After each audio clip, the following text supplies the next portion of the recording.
Immortal Empires has just launched, and now you, the player, have the daunting choice of deciding which of the 80+ legendary lords you want to play for your next campaign. Or maybe this isn't your first run around, it's your 5th or 10th, who knows.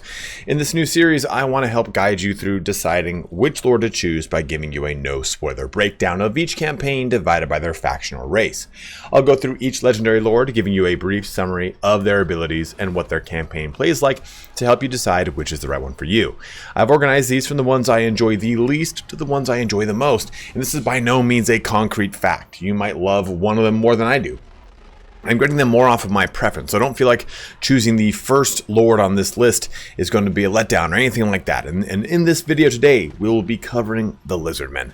You can quickly navigate to any character that interests you the most using the chapters in both the timeline and the description. And as always, guys, if you end up enjoying the content, please don't forget to like, comment, or subscribe. Help me defeat the greatest boss of all time, the YouTube algorithm.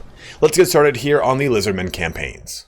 And we're just going to dive right in because we have quite a few legendary lords to go into. And we're going to start with Tiktaq'to, one of the FLC characters with his faction effect, Master of the Skies. Now this gives him Right of Zunki, increases the campaign movement range of all armies and characters when performed. Skink heroes start with a Pterodon mount, which is actually really nice, and campaign line of sight plus 25% for all characters, and Pterodons gain a unique battle ability, Drop Rocks of Sundering. So it sunders armor, does some good damage, and some AP damage as well. So you have those cool abilities to them. Also suitable climates, just to kind of point out, savanna, desert, and jungle only. So you're pretty locked into where you can expand with Tiktaq'to. Now, for his character trait, the Eye in the Heavens is going to give an upkeep reduction to Pterodon riders, Ripperdactyl riders, and Codals. Also, melee attack plus 10 when in foreign territory. So the big name of the game for this character is going to be Pterodon riders and Ripperdactyl riders. Anything on a Pterodon, that's what you're going to be focusing on pretty much for the most part. Now, he does have Blade of the Ancient Skies, which is a weapon here that he starts with. And it's going to give him some control, but the passive ability here is the big thing, right? Giving that base weapon damage, AP damage, and melee attack bonus enabled if flying. So you have that really nice little buff that's going to kick in right there for you. But he also gets Focus Instincts to stop rampaging on any of your feral units, and then drop Sphere of Teapok. You can see that's going to be doing quite a bit of damage, 150 with 130 explosive damage here. But he has Vanguard deployment and can fly, you know, all that cool action because he starts on a Pterodon. Now for his actual skills, he gets all the blessings to choose from across the board here, whichever ones you want to jump into, for whichever ones make the most sense for how you want to build out your army. You probably want to go with something like Ambush Success Chance, or maybe this one here, Itzel, which is going to give upkeep reduction further to your Pterodon riders, making it so they have 70% reduction in their upkeep. Also, leadership increase when ambushing and for Stegodon, Basilodons, Pterodons, and Carnosaur units. So definitely, I would go with this one. But you get your unique line going into the Drop Sphere of Teapok, going into the Precision Strike, and then Fearless Leader helps out with hit points, weapon strength, and charge bonuses. It's worth noting, you know, this is basically a Skink Chief character, so he is a melee combatant. He doesn't have any kind of casting, as you can see here. Then Aerial Superiority is going to help out with that speed, ammunition, and physical resistance for all of your flying units, mainly, of course, Pterodon riders. That's your big focus. Ares Finest is going to help out with recruitment rank, casualty replenishment, and missile strength for the aforementioned units, of course. And Skink Commander is going to give you hero capacity and recruitment rank for those Skink Chiefs. And then a further increase to your Drop Sphere of Teapok is going to get just a gnarly little boost further up. Now, just kind of worth noting here, right? You want to make sure you get this Beast Diver, because that is going to be the thing, or Beast Driver is going to be the thing that's going to further increase your melee defense, weapon strength, and missile strength for your, oops, that's not the right one. I'm dumb. Swift Rider. This is the one that's going to give you your speed, weapon strength, and missile strength for your Pterodon, Ripperdactyls, Codals, and Cold One units. The ones that you already are going to be giving buffs to. Quest unit or quest item here is the Mask of Heavens, giving you a passive ability to augment your the armor and melee defense of your flying units. And that's actually really huge. As you can see, you don't have a lot of armor, even as Tiktaq'to himself. Also gives him perfect vigor and a 10% movement range. And taking a look at your other flying units, you can see they have very low armor. Now, when it comes to this campaign, it's kind of nice here because you start already with the Pterodon Hatchery, which is one tier away from just having your top tier. Now you can produce nothing but flying units. And with Tiktaq'to's campaign, that's really your primary focus, right? Even going into your technology tree, you start off with these things right here to help out with your Pterodon units. But let's go right here. You have, is that really all of them? Why did I think there was more? But you can jump into more stuff with your skinks action across the board here, because you're going to be focusing kind of on skink and Pterodon units when you're playing with Tiktaq'to. Now, the nice thing, though, is remember, with this faction effect, having the ability to pump out any heroes, skink chief or skink or priests, not oracles, skink chiefs or priests already on Pterodons is actually very, very nice. You can get the passive abilities to buff up your army through them or having any kind of casting already on a mobile platform, which really is strong for Tiktaq'to. Now, you're going to like this campaign if you want to play a short form Lizardman campaign. I think that's where he really thrives. He has a very easy objective to accomplish with his short victory campaign with the western and central jungle, followed by destroying Kairos right here with the Oracles of Tzeentch. So it's actually just pretty much taking out this location. These two right here, and then going right here. So if you want a legendary lord that is focused mainly on flying units and taking advantage of a skink air force, this is definitely going to be the lord for you. I don't have as much fun with Tiktaq'to because I think all the other lords have way more characteristics and fun things going for them, either through casting, through unique skill lines, whatever it is. So I don't think Tiktaq'to is weak. I just think the other lords bring a little bit more to the table. But I think this is the best character if you want to have that skink air force in conjunction with a quick and fun Lizardman campaign. Next up is our only character that is a Slann, and it is Mazdamundi. And he is a pretty wild character. He has Lord of the Solar City, which is going to unfortunately hurt his diplomatic relations with most factions, but that's okay, you're conquering. Construction cost reduction for your Star Chamber building, which is really nice. And right costs are reduced by 30%, which are a pretty big portion of the Lizardman campaign. You've got Right of Primeval Glory, Sotek, Ferocity, and Awakening. And depending on which character you're playing, some of these might move around, but Right of Sotek is a really strong one, and you're going to see with 10 and 1 that can be really boosted up. Right of Ferocity is really strong too because it gives you recruitment rank. That's really going to be helpful when you play with characters like Oxyotl, Kroq-Gar, pretty much anyone that benefits from having recruitment rank on their units or ranks on their units. Also, the Slann Mage Priest one is great too. But looking at the actual character details here, this is a caster character, but his trait is Venerated. So targeting range is increased targeting range is increased for all the spells by 50%. That's what I was trying to say. Winds of Magic Power Reserve capacity is increased. Unit experience gain per turn is increased by 50, so he just gives passive experience, and upkeep is reduced for your Temple Guard units, which is really strong because they are great units. Miscast base chance is also reduced by 50%. With this new pass, though, with Immortal Empires, he got some kind of some changes to some of his stats and stuff like that we're going to talk about in a second here. But he has Cold-Blooded, of course, stopping rampage, increasing leadership. Moving into his skills, though, we get his new different skill line. Everything for the most part across the red and the blue line is the same, and not something I've really talked about with Tiktaq'to, but the red line is very nuanced for Lizardmen. So really make sure you're taking a look at this and choosing the units that you want to take advantage of. So if I, for example, want this to benefit my Temple Guard units, I'm going to want to maximize this one. He has a custom casting kit across the lore of high magic, lore of light magic, heavens. He's got a lot of really cool spells here, a lot of great spells too. Arcane Unforging, Common of Cassandora, which has a tendency to miss all the time. Net of Amatok, though, is great. Apotheosis is a strong heal. Harmonic Convergence is a great way to buff up those Temple Guard. All these great things. But he then gets these two new kind of retooled lines here.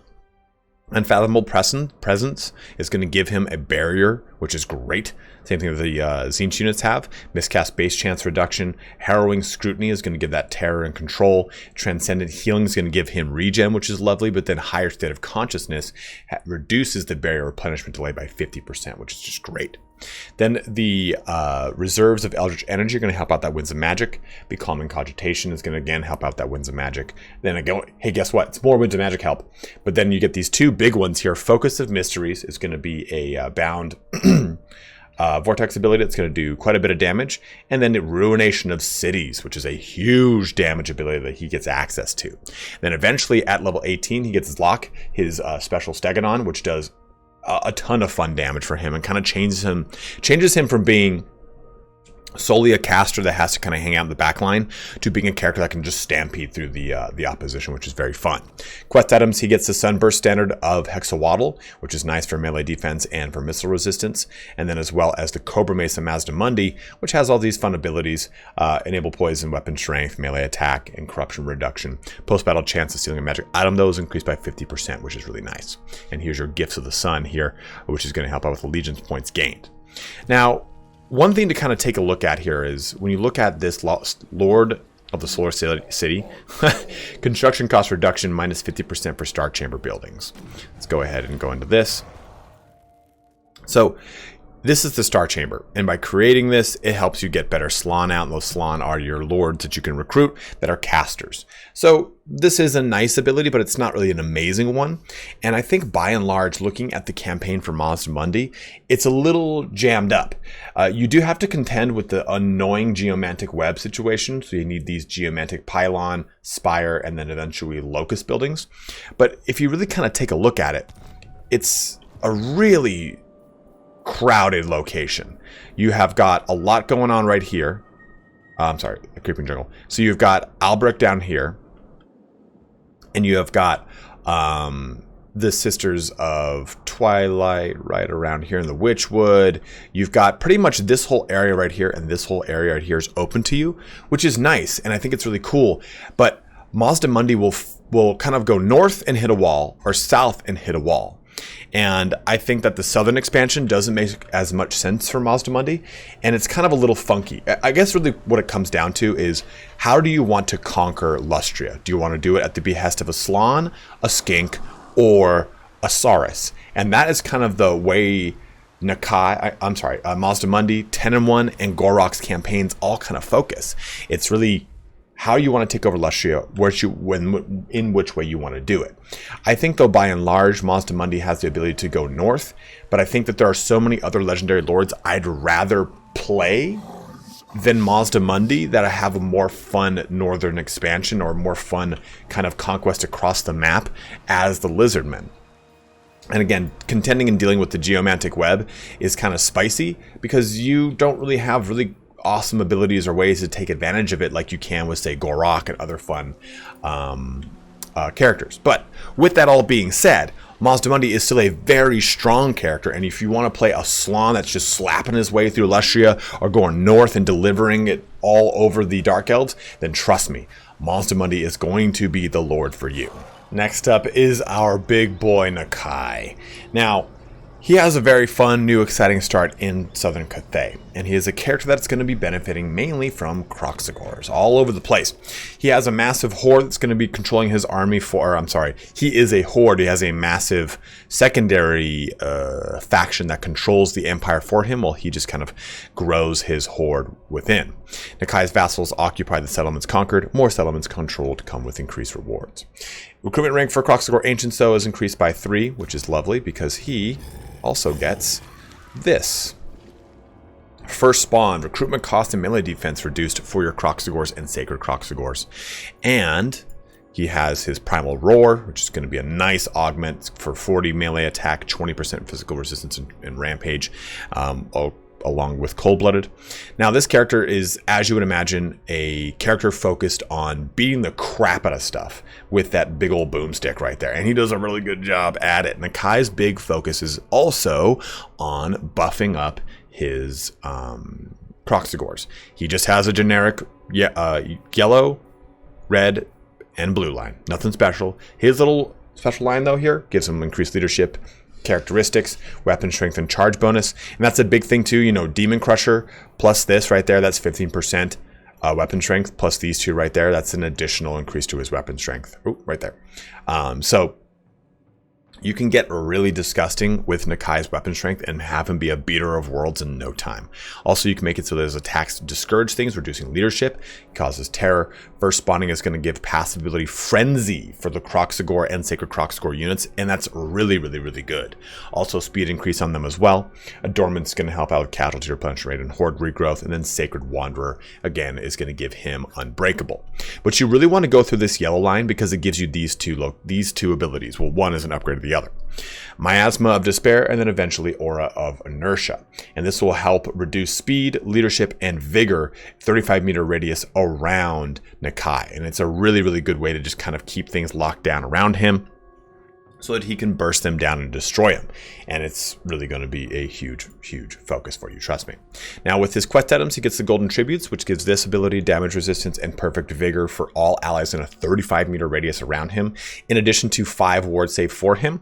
And then the Augum Shard is going to give him, I think it's Augum Shard, isn't it? Casualty replenishment rate plus 3%, corruption reduction, and spell resistance. So obviously some defensive characteristics here with these, as this is the set bonus for horde growth and magic item drop chance, which is great. Also with Nakai, he gets a unique technology tree that no other Lizardman can benefit from, which is really cool. So this stuff right here, so it's tribute from vassals, going down this whole line will help out with that economy, getting you a ton of tribute from your vassals. So if you really need to get that, that's how you're going to get it. Or you go down this line, it's going to help you out with just kind of making things a little bit easier for you across the map, your global recruitment, your diplomatic relations, whatever it is. And you're going to branch down into your individual locations from there, eventually going into these kind of pivotal ones in the center, which are quite nice. So it's a little bit more of a specific direction for your technology versus the generic Lizardman one, which is focused on, hey, what unit do you want to buff? This is one? Okay, here you go. So it's kind of it's a different technology tree. It's a little bit more refreshing. Now, Nakai's campaign is interesting because, you know, you have your horde building panel, but I feel like you get, what, 10 slots here? I feel like 10 of those slots are always going to be taken by these because they give you horde growth, and horde growth, well, I guess maybe 3 of these slots. I mean, I guess you don't really need these two, but they can be really useful, especially in the early game, to just kind of get a hero out. But horde growth is going to be crucial, right? So getting those locked down is going to be one of the first things that you want to do in your campaign. And outside of that, Nakai's campaign is pretty much about taking over Cathay. And that's fun. That's interesting. You make this huge Lizardmen empire down here. But where I think the campaign kind of falls flat is that there's not enough real fun legendary lords to contend with. Yeah, you have got Lokir all the way up here. And then you have the Cathayan twins, well, not twins, siblings right here and here. So you do have some people to take advantage of, and you can fight into some fun things if you move further west. But I just think that I lack a lot of direct adversity to give me a kind of specific target in this campaign, which is either a good or a bad thing depending on how you want to play. If you don't want a target and you want to have an aimless campaign where you're rampaging all over the place, dude, Nakai is going to be for you. And on top of it, if you want to play the only ancient Kroq-Gar legendary lord, it's going to be the one for you. One of the big things that makes Nakai really fun is if you do not like the empire management portion of the campaign, Nakai is the best character for you, because you go over here, you do this, he comes and he slaps this location, destroys it, and gets it, and gifts it, and once he's done all that, you never manage this location. The AI does it. And with the new war coordination targets and allegiance and all that stuff, you can have a lot of fun. You also get these different rights that allow you to either pull different Kroq-Gar ancients up, making them really beefy and strong, or a non-replenishing army of blessed units will spawn for the defenders of the Great Plan at their capital. So you have, again, a lot of really cool ways to take advantage of fun rights, and you don't have to manage a single empire. So if you want to go all over the place being the true wanderer of the Lizardmen, then Nakai will be the legendary lord for you. Moving over to the skinky side of things, we're back with Tehenhauin, the Prophet of Sotek. Now, this is an interesting campaign because we benefit from a lot of cool things, but we also suffer from some things as well. His faction effect, Prophet of Sotek, gives him these cool sacrificial offerings that you'll use in this cool little sacrificial thing. And then the right cost minus 75% for the right of Sotek, because your big focus is going to be on skink units, above almost any other character except for Oxyotl, which has a specific focus in the skink unit umbrella. And he gets special stages, and we'll show those off in a second here.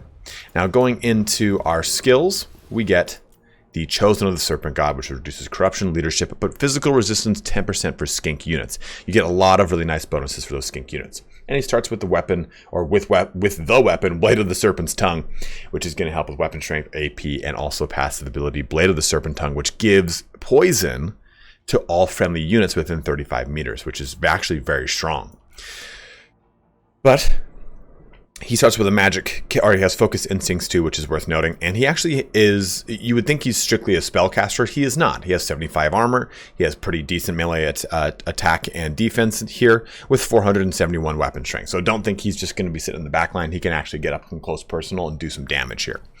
Now, when we look at his casting kit, it is the Lore of Beasts, which is quite nice for him because he's going to get a transformation of Cat which will summon a Manticore here. And he'll have the Amber Spear, which is just a broken spell, Pan's Impenetrable Pelt, which would be lovely, and Flock of Doom, which is going to be good against a lot of the Skaven you're going to fight in your early campaign. But looking at his unique line, we get Fanatic for physical resistance and melee attack, but Prophecy of Eradication is going to give bonus versus infantry and weapon strength bonuses when fighting against pretty much Skaven and then Chaos. Then a weapon strength increase for him. Disciples of Sotek is going to increase the armor and melee defense for pretty much all skink units, Skink, Chameleon Stalker, and Red Crested Skinks, but also for your Bastillodon Ark of Sotek, which is cool. And then Tide of Sotek is going to increase the leadership and melee attack for the aforementioned skink units. But we move over here into Promises of Reconstruction to help with control, corruption, and income from all buildings. But remember, I'm sorry, I should have mentioned, doing one or the other will lock the other out. So basically, do you want to help out all of your skink units? Or do you want to give Winds of Magic and general campaign buffs? So Winds of Magic bonuses here. Reverence is going to help with casualty replenishment and upkeep reduction. Enlighten gives you sacrificial offerings generated per turn increase, and then global and local recruitment capacity increase.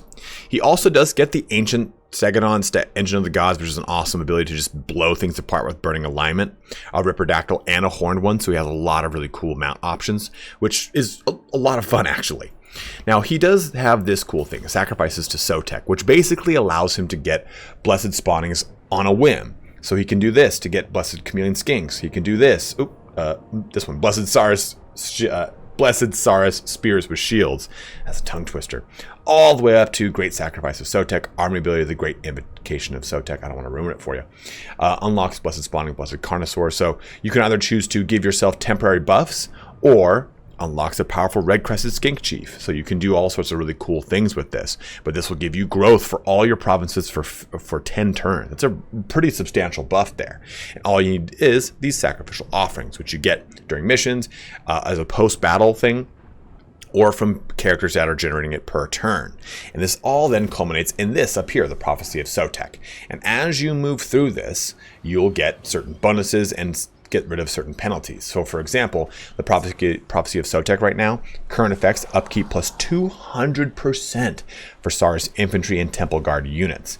This will eventually be reduced, but you just have to go through the steps, I guess I'll say, to create it. So really the focus here is on a lot of Blessed Spawning units, which I don't have access. This is not the Blessed Spawning button. And of course, Skinks. Skinks is the name of the game for Tehenhauin. And I think that, I guess it's, I didn't show off his quest item. Here we go. The Plaque of Sotek. Damage resistance, which is lovely. And then Signs of Sotek, which helps out with Winds of Magic and Control. But what I find also too for his technology, he starts with the Tablet of Skink, so just immediately gets them into having poison attacks, which is lovely, and getting all these bonuses for those Skinks that he's already going to be giving bonuses to through this Skirmishers, which is really great. Weapon strength for a lot of units that are not just simply the Skinks, but also your Salamanders and your Razordon hunting packs. It's a great skill here. It's probably one of the stronger red line skills because it just applies to so many units you can pull advantage from. So what you'll notice though with Tehenhauin is he kind of starts in this western location, and that's the name of the game for the campaign for you. You're kind of taking over this whole western region of Lustria because the central portion is kind of more Gor-Rok's territory, to be totally honest. And Tehenhauin is fun because he has a lot of really cool mounts, and he has this really cool mechanic here with the sacrifices to Sotek. But I think where Tehenhauin's campaign kind of falls short is that huge penalty to your Saurus units. Saurus units are really crucial central line, kind of hold the bastion type character or type units, and I really prefer Saurus over Skinks. And you'll notice that when you take a look at the ordering of things in this list, I've put Saurus at the top because they're my favorite units in the Lizardmen roster. So I kind of want you guys to take that with a grain of salt. So if you really like Skink units, dude, Tehenhauin is like the top tier next to Oxyotl for you. So if you like the Skink armies, then trust me, this guy is really going to be a fun campaign for you because the lore of Beasts is very strong in this campaign, fighting against a lot of Skaven. Now you do have Dark Elves over here now, so keep those things in mind. You want to build up an armor piercing army by the time you get there with some red crested skinks and some fun stuff there. But I just think between the three kind of Lustria campaigns, Mazdamundi, Tehenhauin, and Gor-Rok, I have just the most fun with Gor-Rok because he starts right in the heart of Lustria. But again, if you like magic casting, mount using, skink having a legendary lords, and trust me, Tehenhauin will be the legendary lord for you. Next up is Kroq-Gar. Now, easily probably my personally favorite character of the Lizardmen faction, and he has so many cool abilities going for him. So let's take a look here. He has the Last Defender of Oxyotl here. This gives an upkeep reduction for armies led by Saurus Old Bloods, which is really great because it's not just a reduction for one unit, it's the whole army gets a minus 15%, which is just awesome. Saurus buildings grant additional bonuses to Saurus Scar Veterans and Old Bloods, as well as weapon strength is increased by 1% per character rank for your Scar Veterans and Old Bloods. So as they rank up, let's just say they're rank 15, they get a 15% bonus to the weapon strength. Also, they gain additional 30% experience when they're trying to level up, which is, again, just awesome. It's absolutely awesome. Now for Kroq-Gar, he gets Last Defender, which is going to reduce his upkeep since he does it for a faction effect, an ambush success chance plus 25%, and unit experience gain for Saurus Warriors and Cold One Rider units. And he has Cold Blooded as well with Charge Defense versus Large and Charge Reflection. Two really great abilities, and he is just the... If you're looking at Gor-Rok and Kroq-Gar, Kroq-Gar is the more offensive version, Gor-Rok is the more defensive version, and Kroq-Gar has plenty of ways to take advantage of being offensive. Not like he offends people, but he gets Swiftness of Oxyotl, which is a really great ability to basically explode everything around him, gives him a little speed boost, and it helps him get out of a jam. He can use it and it just pushes right out of it. That's his kind of it's a unique yellow line ability that he gets access to. Now he also gets all the blessings. You can take advantage of any one of these blessings that makes sense for you. Probably Quetzal, because it's Saurus Infantry and Temple Guard unit upkeep reductions. And I just, like I said, I love Saurus units. Then he also gets basically this whole line of extermination abilities. So what makes Kroq-Gar, I think, cooler than Nakai, in the sense that he can go wherever he wants, is that he gets then bonuses for fighting against whatever you're going to put yourself up against. So in his starting location, he can actually go ahead and just fight High Elves. That's on here, right? Or is it just Dark Elves that he gets access to? I can't remember. I played the damn campaign. I couldn't remember the actual High Elf aggression because I didn't go against the High Elves. But Beastmen, Skaven, Dark Elves, Greenskins, Dwarfs, Chaos, Undead, and then Mankind, and covering all the humans. Wood Elves and High Elves, huge fan of those. He's a huge fan of those, clearly. But again, you get the ability to basically focus down on whatever you want to go with. So, and this is great without even touching Skaven. This is immune to contact effects. This is going to give you your Beastmen bonuses. This is your Dark Elf bonuses. So you don't think that you have to focus on them. Like, this is going to give you melee attack as well as giving you leadership and weapon strength bonuses. So it's a kind of a fun way to flavor this campaign. Spawning of Oxyotl here is an ability that's going to help him with physical resistance, and it also gives him innate physical resistance. Honored Elder is really great for upkeep reduction for Saurus and Cold Wind units, as well as Temple Guard units, which I think it should just be called Saurus units, but whatever. I guess they're neither here nor there. Now for his mounts, he gets a Cold One at 7, then a Horned One at 10, and then a Grimlock, his special Carnosaur, at rank 18. And his quest items is the Revered Spear of Longslaw, which is great because it gives Discourage. It's a really nice bonus versus large on top of his already innate 30 that puts him at 42, which is just disgusting, and a great weapon strength bonus. But Hand of the Gods is the real cool one here because it's going to give him this bound spell, Hand of the Gods, which is just basically Shem's Burning Gaze, I think. I think that's the name of the spell. Where it just shoots a 3-pronged magic missile into something. It's awesome, with a ward save bonus on top of it, an AP bonus, melee defense and attack as well. So great abilities, and this gives him a further 10% physical resistance, which is, again, lovely. So taking a look at this character, and let me show you this really fast since he does get access to these, unlocks your recruitment for Scar Veteran, and as this kind of progresses up, it increases the recruitment rank for your Scar Veterans and Saurus Old Bloods faction-wide. So having multiple of these will get you really high-ranked Scar Veterans and Old Bloods, which is really cool. So with the starting location for Kroq-Gar, it's quite interesting. You have got Teclis clearly right here to the south at Sotek's Tail, and then you have Imric all the way up here. Khalida is right here at the Crater of the Waking Dead. You have right here at the Barrier Idols. You have got Scarbrand, and then you've got your Tomb Kings right there, and you've got Manfred right there. So you start with a lot of people around you to the left. Also, what's his name is right around here too. Clan Moors, Queek Head Taker. But you could go south down the coast and take out Teclis right away if you so wish, and then go smash into Kairos and link up down here with Oxyotl, or go north and have a ball in the Darklands. This is what I think I like the most about Kroq-Gar, is that he has the most long-term awesome capabilities for his campaign, because as you expand north, once we eventually hopefully get Chaos Dwarfs, that's going to be a whole different wild campaign for Kroq-Gar, and I think it's going to be really fun to take advantage of it, because you have so many different things you can do all the way up this coastline to get there. Now, you don't have as many fun, cool things you can take advantage with the Geomantic Web. Again, this is a really just weak mechanic anyway, and hopefully gets a change and an overhaul in the days and weeks and months and years ahead of this development of this game. But it's really nice that you can have a pretty fun character that can rip the head off of things, quite literally, and just destroy them. Since he is such an anti-large character, he can go and give it to Scarbrand once he's gotten a sufficient enough level. He can go north and go deal with any kind of ogres that he wants or anything like that, because he's giving so many bonuses to the Saurus units and reducing their upkeep. So he is one of my favorite characters in the lore, in the Lizardmen faction, and I think he's a really, really fun character because he puts you in a different, fun, cool location all the way over here. I mean, you can kind of jump into the waterways and get over to Lustria if you so wish, but I think that having fun over here in the Southlands, then up to the Darklands with Kroq-Gar,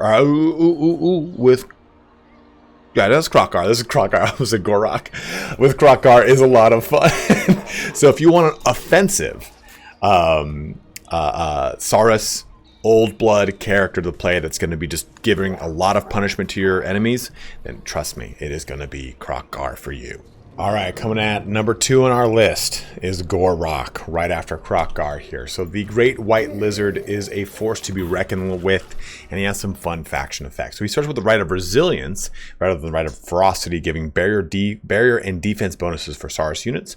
Starts the campaign with control of Lord Kroq, which is really strong, and barrier hit points plus 500 for all units when defending settlements. This pretty much makes all of his settlements harder than hell for the AI to take over. It's amazing. Defensive supplies plus 500. Remember, this is a quote-unquote defensive campaign, and not really, because he can get pretty offensive with it. So with this, we get the Rock of Itza. His ability is going to get physical resistance and vigor per second increased. Oh, and that's only if he's engaged in combat. Totally forgot to go over his actual trait. Protector of Itza gives unit mass and missile resistance to the whole army, which is lovely. You will be dealing with not a ton of missile, to be totally honest. You can shut down Skaven so fast. The missile you'll be dealing with is pretty minimal. But he also gets to the death, which augments melee attack and leadership around him. He gets charge reflection and expert charge defense. All great, amazing things. Cold-blooded as well. You can see his profile. He has really low melee attack. This was kind of reversed on Kroq-Gar. Maybe actually not reversed. I think actually Kroq-Gar has 55 melee attack, but you can see only 55 melee defense. Only 45 melee attack means he's not going to hit that often, so you really have to buff that up. It's just kind of a heads up. Moving into his skill line, everything is pretty generic here. No real cool special anything until we get into his actual unique line. Again, he has the normal blessings that most characters have, but his unique line gives him physical resistance and perfect vigor. Impassable defense is going to further give him melee defense and spell resistance. Protector of Lustria gives physical resistance 10% for Saurus units and melee defense for aforementioned units as well as Temple Guard. Unflinching, though, will replace To the Death and further increase melee attack and leadership, but also grant Unbreakable, which is great here, right? So hit points less than 50%. That's the only criteria there. And did I say all units? It's just him. I don't know if I said that or not, but it's a pass ability to him, so he becomes unbreakable. A mighty opponent gives him terror and increases melee attack by 10, which is a much needed ability here. And then the Great White Lizard gives him battle healing cap and passive regen, so he can really regen a lot of his health. Quite lovely. Honored Elder, we already saw this on Kroq-Gar, but it's here too as well. Protection of the Old One, agility of the Lizard, and then obedience brings victory. Those fun things. Clearly, you want to go with Proud Warrior to get those bonuses to your Saurus units, just as a heads up. For his quest item, he gets these 2 units. I mean, this is an FLC character too, which is worth noting. And he's still a pretty significant force to be reckoned with. Here is the bonus of Control and Corruption, but the Mace of Ulamok is amazing because it gives base and AP damage plus 50%, and it increases melee attack by 40. So it's a great way for him to actually finally get some good melee attack in the very early portions of the game, because you get it at rank 3. And only thing you have to do for this mace is raise or sack 3 Skaven settlements. It's very easy to acquire, and it gives you physical resistance 18%. It's a massive power spike to give you the ability to burst something down by granting you a total of 85 melee attack and a crap ton of weapon strength. Now for the Shield of Aeons, it's going to give you a fire resistance buff, which is going to be good, because remember, regeneration does give you a weakness to fire damage. With armor as well increased, and then the ability Shield of Aeons, which gives you further 60 armor and expert charge defense, but that's not all. It's an augment in the area. So 35 meter radius around you, all of your allies are going to get that. It's so juicy. And Saurus, by and large, already have some pretty decent armor for a lizard. So they have 120 armor when that's up and active, which is great. Okay, all right, I get it, Gor-Rok. You yell at me like that, Gor-Rok the Rock Johnson, Hard Rock Rock Johnson.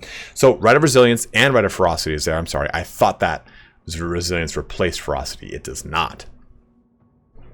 The Rite of Sotek is replaced with the Rite of Resilience. So that was what happens here. But the Rite of Resilience, again, the barrier hit points 1,000 for Saurus and Temple Guard for 5 turns, immune to contact effects and expert charge defense. So if you're about to really have like a really pivotal location taken from you, you can pop this, and this is going to add all those bonuses onto all of the Saurus units that are already defending.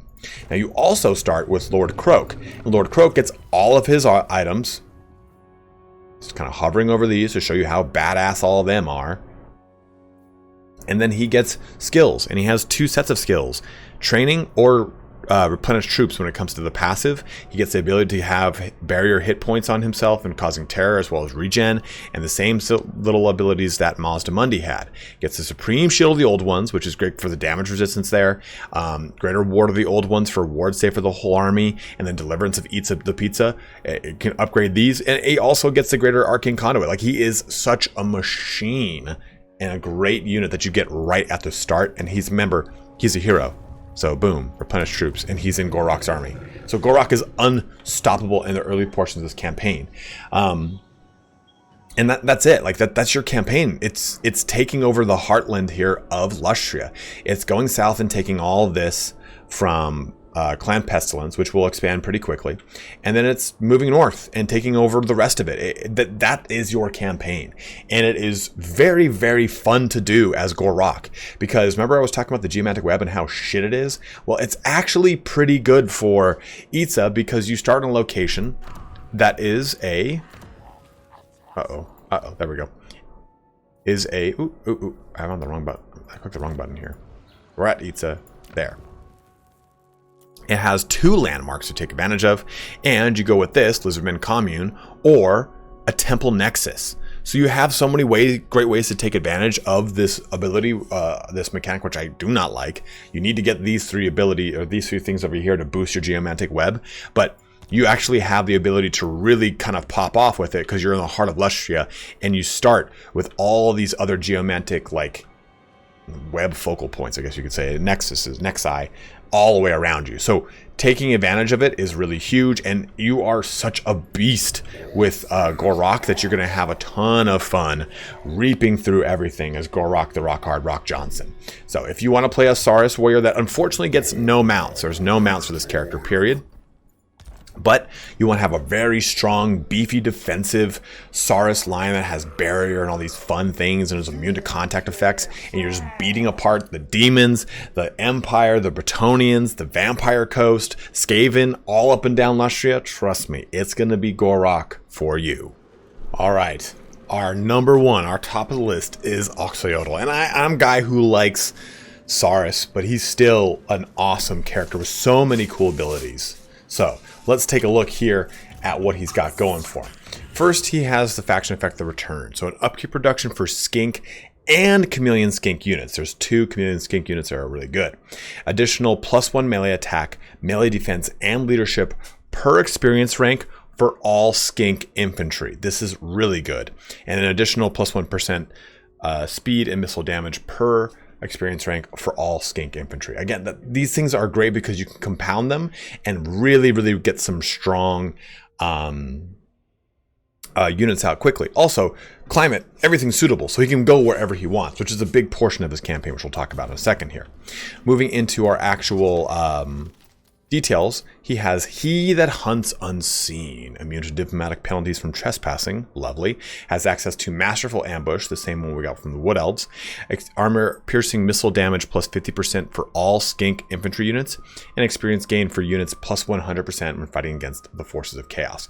And that's your focus, is tons of chaos action, and I'm going to show you how that works.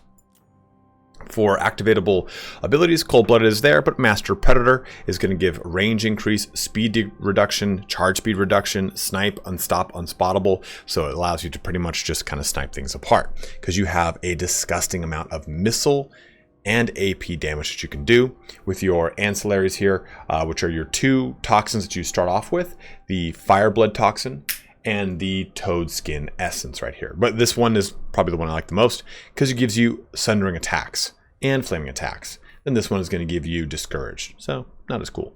And I think you start with it on you, so which is really nice. But you eventually will get Demon Bane, and then you'll get Poisons of the Warp, which are 2 awesome abilities to take advantage of.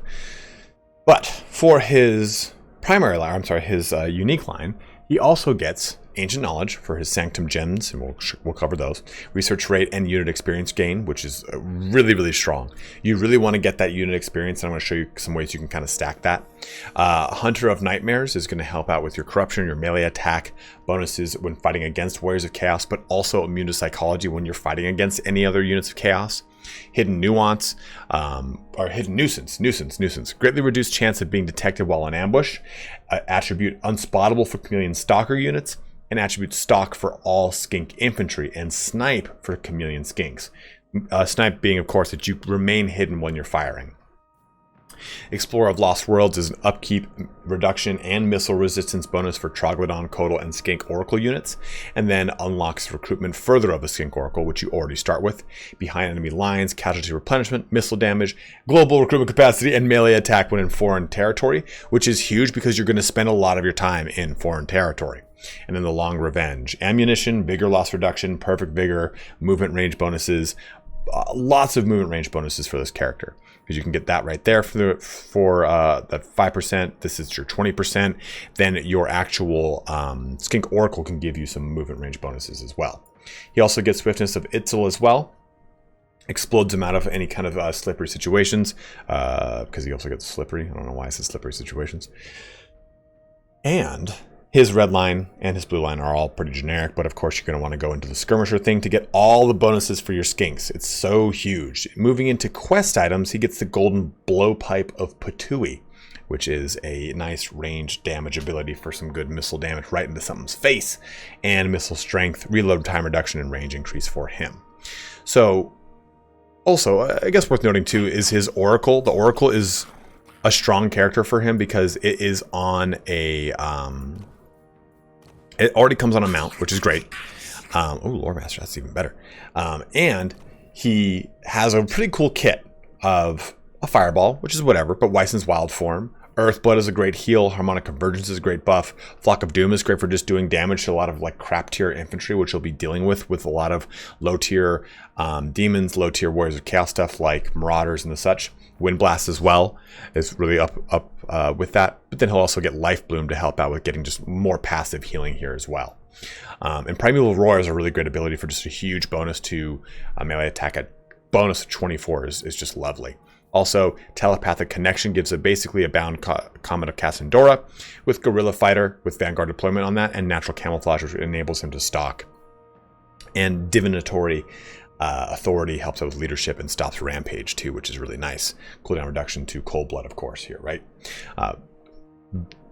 Divinatory Authority is not an ability; it's a reduction. It's a cooldown reduction to Cold Blood. I'm sorry, I got kind of. My verbiage on that was very confusing, I feel like. But this is not a combat character. This is, even though he's on, it's not a Carnosaur, but it's not going to come to me right now.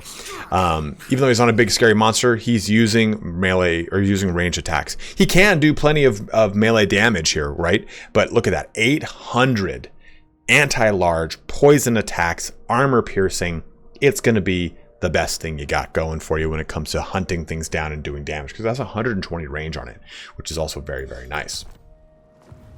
So what you're really going to be doing, the name of the game here is, look at your rights, look at this, Right of Ferocity. It's going to increase the recruitment rank of things. When you actually secure this province, you're going to have a ability to increase the recruitment rank of things through that commandment. So you're doing this to make a really jacked army in the early game for you, because with Oxyotl, what you're going to do is you're going to secure your first province, and then that's pretty much all you need to do as far as the expansion for that character is concerned, because you have this ability, Vision of the Old Ones. So you can click these, and they're pretty much quick little missions. Rewards for success. New visions of the old ones will be received. Sanctum gens +8. Treasury +5,000. New visions of the old ones will be received if you fail. But you can click this button and that's going to teleport us right here. So if I just do it, and just to show you, it'll travel you across the map. And here's your character. And you can go and do the mission, right? What's the mission anyway? Destroy the following factions, Brazen Throne. Okay, so it's like, I didn't need to do that. I don't know why it traveled me over there. But basically destroy the Brazen Throne. And it's a great way to pretty much warp you all over the map. In my Oxyotl campaign, to kind of see how he is nowadays, it warped me over to Archaon, and I killed Archaon, and I had all these additional bonuses to fighting against Chaos, because that's what Archaon's defeat trait does. And then you get the Silent Sanctums, which will now enable you to do this button right here. So you get the Unearthed Sanctum, which allows you visibility over the local region, and then Grand Sanctum, which allows you a visibility over all adjacent regions. And then you get these abilities here, like this one, Capstone of Teapot, where I can use this to travel back and forth from. So I can designate a location that I travel around the map to. Keep in mind, only one Capstone of Teapot can exist faction-wide. Constructing a new one will demolish an existing one. But basically, it allows you to jump between your main starting capital and wherever the next one you want to establish is. And you can get all these other passive things, like having a Sanctum Patrol, which will ambush enemy armies, or this one, which increases income from post-battle loot and reduces upkeep for your local and adjacent region armies. Like all these things that give you all these really cool buffs. Or one of these, you can only make one armory building for armor, melee defense. So this is for missile strength and for ammo. This is for melee attack and weapon strength. So you have all these really cool ways to navigate around the map anywhere you want. Pretty much anywhere that there's chaos, you'll have a mission that'll pop up. It'll say, go do this mission. And you go jump around, you kill the thing, and you can either destroy what's around you, or you can just teleport back here and keep kind of growing out here on the southern chaos poles. You have so much so many options and so many ways to address this campaign, and then your army gets stupid strong because it's now getting it's getting increased killing capacity for every level that it gets, and it's going across the map on doing all of these kind of like Bush League low level ones to get really, really strong armies. And then you get these cool chameleon stalkers that came with this DLC that are effectively a hidden melee unit that has a precursor attack, so it'll throw 1 or 2 javelins before it makes contact with the enemy. It's a really sick unit. And you also have your chameleon skinks, which are really, really damn strong. Now, of course, skink units they can kind of fall off in their viability in the mid to late game, but again, that's where this comes in, and this is going to give them some more bonuses. You can have a total of rank 9, right? So this gives them pretty much, let's just round it to 10. 10 melee attack, defense, leadership, and speed, 10% speed and missile damage. So it just allows your skink units to be way more viable for way longer, and you can kind of mix in some of your bigger, scarier units like your Bastillodons and stuff like that and have a lot of fun with this character. I think Oxyotl is, of course, the most recent character, and it's why he's the most fun, because all of his mechanics and everything have been updated the most recently. So I think you will have a ton of fun with this character amongst all the other ones, even though Sars being my favorite choice for the Lizardmen. So that concludes our video for here today on the Lizardmen campaigns. This is a doozy of one because there are so many Lizardmen Legendary Lords. The next one we'll be covering is the Skaven, which will be an even longer video because there's 5 million goddamn Skaven Legendary Lords. But who cares? The only one that really matters is the Skaven in power armor, the leader of Clan. Well, not really the leader of Clan Scry. That's not true. That's not true. But still, I don't want to get ahead of myself. Let's go ahead and close the video out now.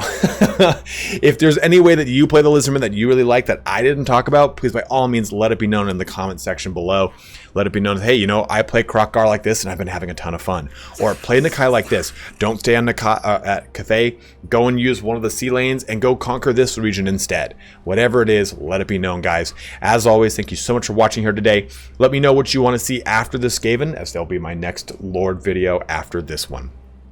But thank you so much for watching. Have a good one and take care.